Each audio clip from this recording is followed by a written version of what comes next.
The strategic planning meeting was scheduled for 9 a.m. sharp on a Monday, right before the chaos of the Q4 logistics sprint began.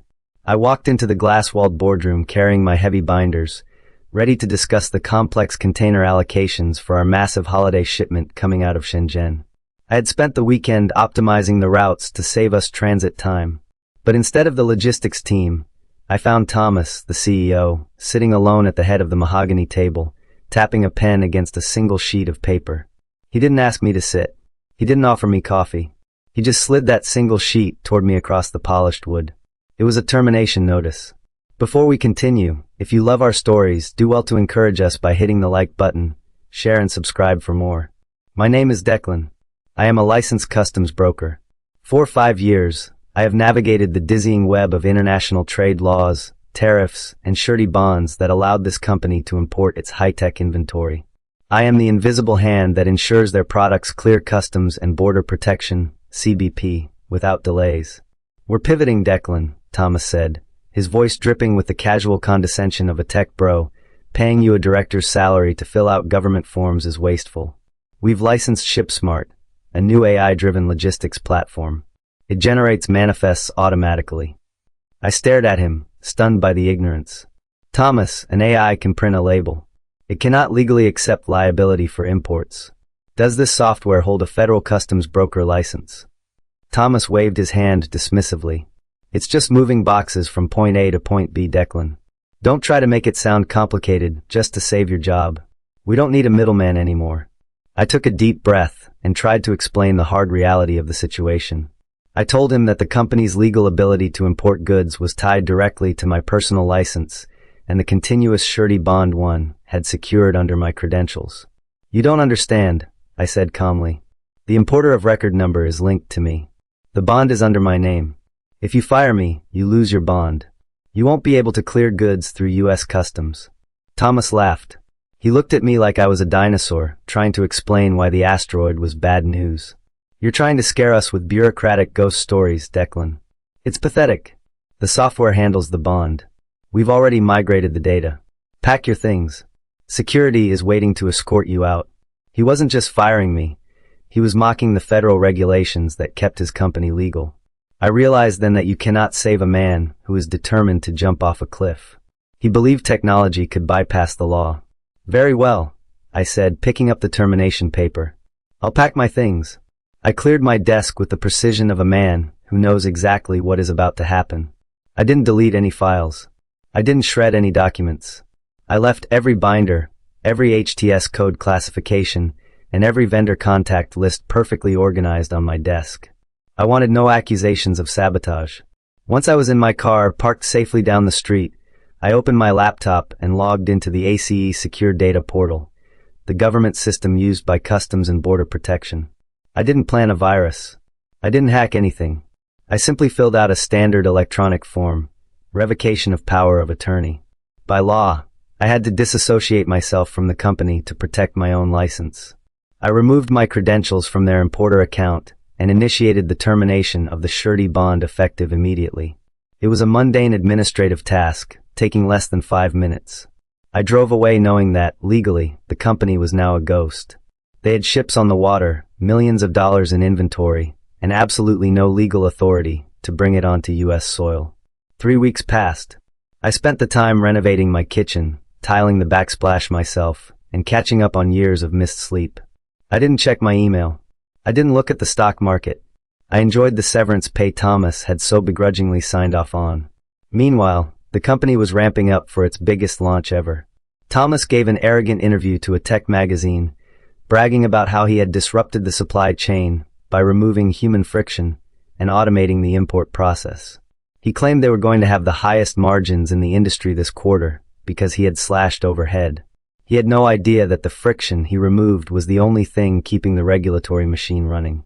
5 massive container ships, carrying $40 million worth of our flagship electronics, were steaming toward the port of Los Angeles. The ShipSmart AI was diligently generating PDF forms and emailing them into the void, assuming everything was fine because it didn't know any better. The ships docked on a Tuesday morning. The massive cranes began unloading the 40-foot steel containers, stacking them in the terminal yard like giant Lego blocks. This is where the process usually moves fast. The broker submits the entry summary, CBP Form 7501, pays the duties electronically, and the cargo is released to the trucks within 24 to 48 hours. The AI software attempted to submit the entry. It used the company's tax ID and my old broker code, just as it had been programmed to do. But the customs computer system is not an AI. It is a rigid, unforgiving federal database. It cross-referenced the broker code with the importer bond. It saw that the bond had been terminated 3 weeks ago. It saw that the power of attorney was revoked.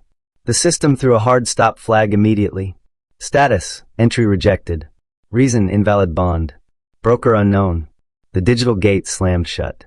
The cargo wasn't going anywhere. It was dead in the water. The first sign of trouble wasn't a siren, it was silence. The trucking company Thomas had hired showed up at the terminal gates to collect the goods. They were turned away by the port authority. Container is on customs hold, the terminal operator told the confused driver. No release. You need to turn around. The warehouse manager called Thomas in a panic. The trucks are idling, but the terminal won't release the boxes. They're saying the paperwork is bad. Thomas, arrogant as ever, assumed it was a software glitch. He told the manager, it's fine. The AI submitted it. Just tell them to refresh their system. I'm not paying for idle trucks. He didn't understand that you cannot ask the US government to refresh their system. The containers sat there in the hot sun. And then, the clock started ticking on the most expensive rent in the world. In shipping, time is literal money. Once a container is off the ship, you have a short window, usually 48 hours, to move it. If you don't, the port charges you demurrage. Demurrage is a penalty fee for taking up space in a crowded port. It starts at around $300 per container per day and escalates quickly the longer you sit. Thomas had 200 containers sitting on the dock. By day 3, the bill was $60,000 a day. Thomas sent a junior operations manager down to the port with a printed screenshot of the AI's dashboard, thinking he could argue with the customs officers. The officers didn't even look at the paper.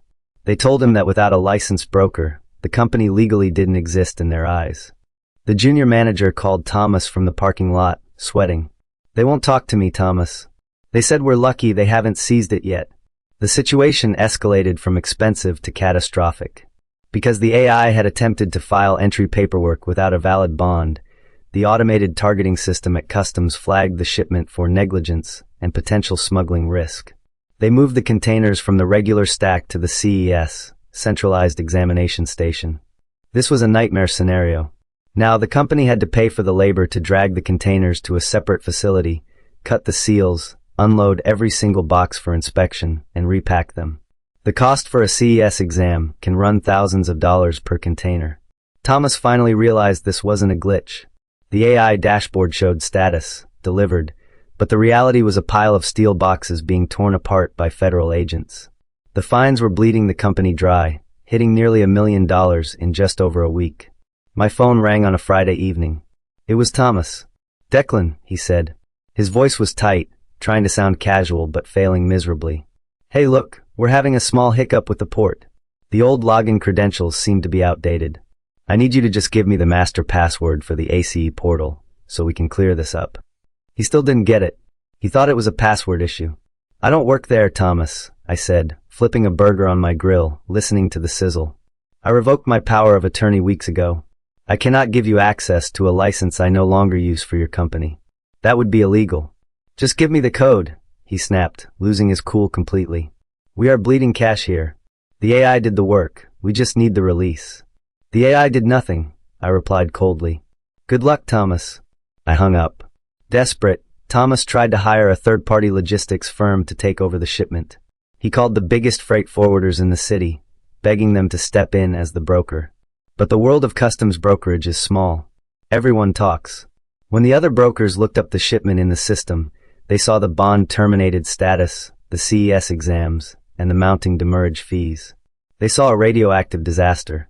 No licensed broker is going to risk their own license to clean up a mess created by an unlicensed tech company that fired their previous broker. They all refused the job. They told Thomas that taking over a shipment midstream, while it is under federal exam, is professional suicide.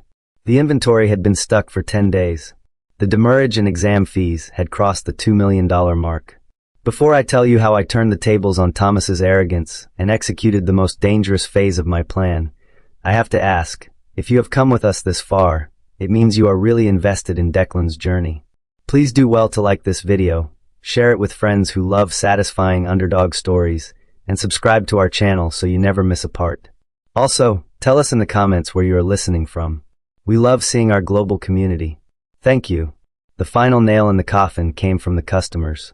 The company's biggest client was a massive national retailer, think Target or Walmart. They had a contract for the holiday launch, which was supposed to hit shelves the following Monday. The vice president of procurement from the retailer called Thomas. I heard about the call later from Tessa, the COO. If that product is not in our distribution centers in 48 hours, the VP told Thomas, we are activating the failure to deliver penalty clause. That is 50% of the contract value, and we are canceling all future orders. The penalty alone would bankrupt the company. The stock price was already wobbling as rumors of the port disaster leaked to the industry. Thomas was staring at the complete collapse of the business he claimed to have saved. The board of directors finally woke up from their slumber.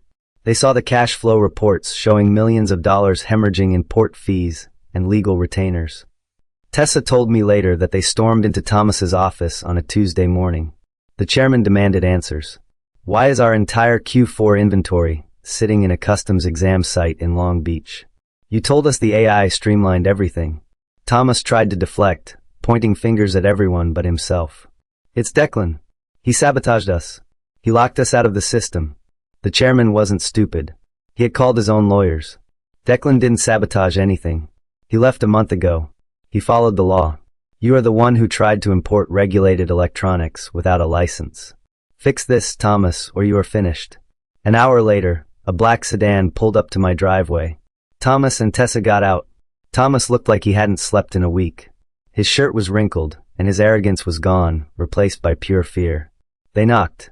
I opened the door but stood in the frame, blocking their entry. Declan, we need you back, Tessa said, her voice shaking. We'll double your salary. We'll give you a bonus. Just come to the office and push the button to release the cargo. I can't, I said. I have other clients now. It was a half-truth. I was setting up my own consultancy, and he would be my first big win. Thomas stepped forward, practically begging. I'll pay you whatever you want. Triple salary. Just log in. It's not about money, Thomas, I said coldly. The shipment is red-flagged. If I touch it now, I accept liability for your negligence. I won't risk my license for you. Then I dropped the bomb. The one thing they hadn't realized yet. There is something else, I said. I reviewed the manifest copies you sent the retailer. Your ShipSmart AI classified the product under the General Consumer Electronics Code, which is duty-free. So? Thomas asked, confused. It's electronics.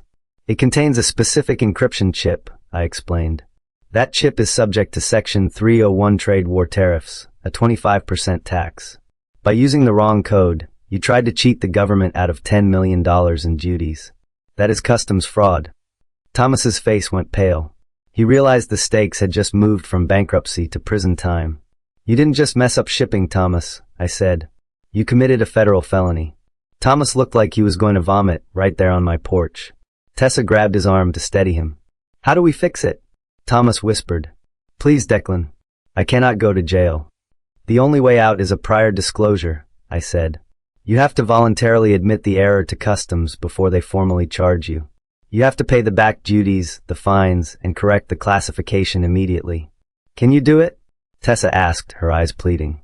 I can, I said. But not as an employee. You fired me. I am an independent consultant now. And this is a crisis management project. Name your price, Thomas said. He had no leverage left. I walked back into my house and printed out a binding consulting agreement I had prepared days ago. I handed it to Thomas.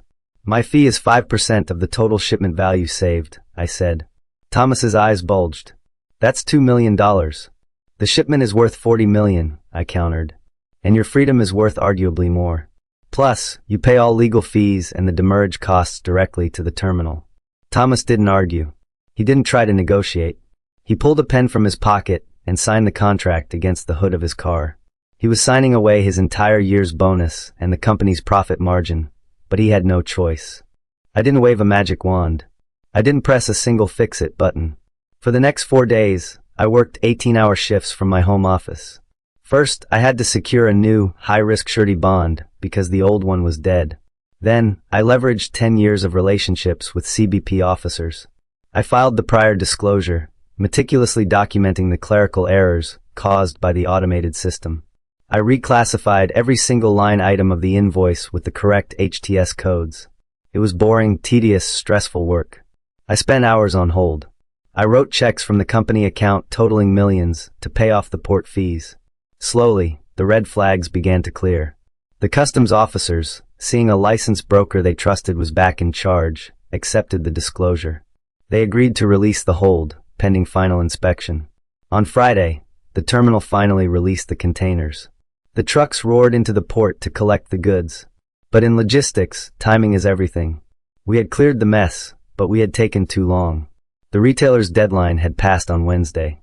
When the trucks arrived at the retailer's distribution center, they were turned away. The order was canceled.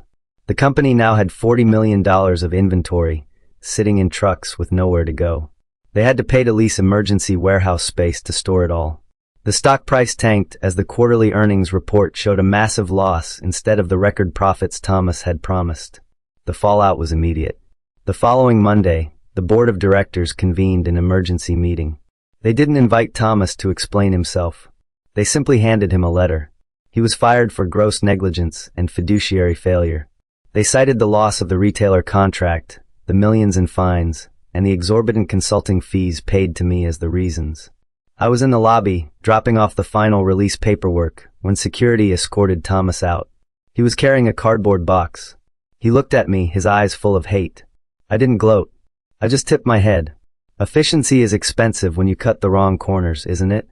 The chairman of the board asked me to stay on as the permanent director of logistics. He offered me a raise in a corner office. I declined. I prefer working for myself, I told him. But my consulting firm would be happy to retain you as a client. My monthly retainer is quite reasonable, considering the alternative. He signed the contract on the spot. I walked out of the building and got into my car. The company survived, but barely. Thomas was gone, his reputation in the industry destroyed. I drove to the beach and watched the container ships sitting on the horizon. I realized I hadn't destroyed the company. I had just stepped out of the way and let gravity do its work. This story isn't just about shipping containers or federal forms. It is a lesson about the invisible value of expertise. Thomas failed because he believed that efficiency meant eliminating human experience. He thought a cheaper software could replace the complex judgment of a professional. He confused the tool, the software, with the craftsman, the broker. The lesson: real expertise often looks easy to the untrained eye. Just because a professional makes a job look smooth doesn't mean the job is simple. It means they are good at it. When you fire the people who understand the rules of the game to save money, you aren't streamlining your business. You are removing the brakes from a speeding car. Value your experts, or pay the price of their absence. Thank you so much for following Declan's journey through the high-stakes world of international logistics. We hope you enjoyed seeing how federal bureaucracy can be the ultimate weapon against arrogance. If you enjoyed this realistic take on workplace revenge, please smash that like button, subscribe to the channel, and turn on notifications so you never miss a new episode. Tell us in the comments, do you think Declan's fee of $2 million was fair? Or should he have charged even more to save them from prison? Type Team Expert if you think he earned every penny. See you in the next story.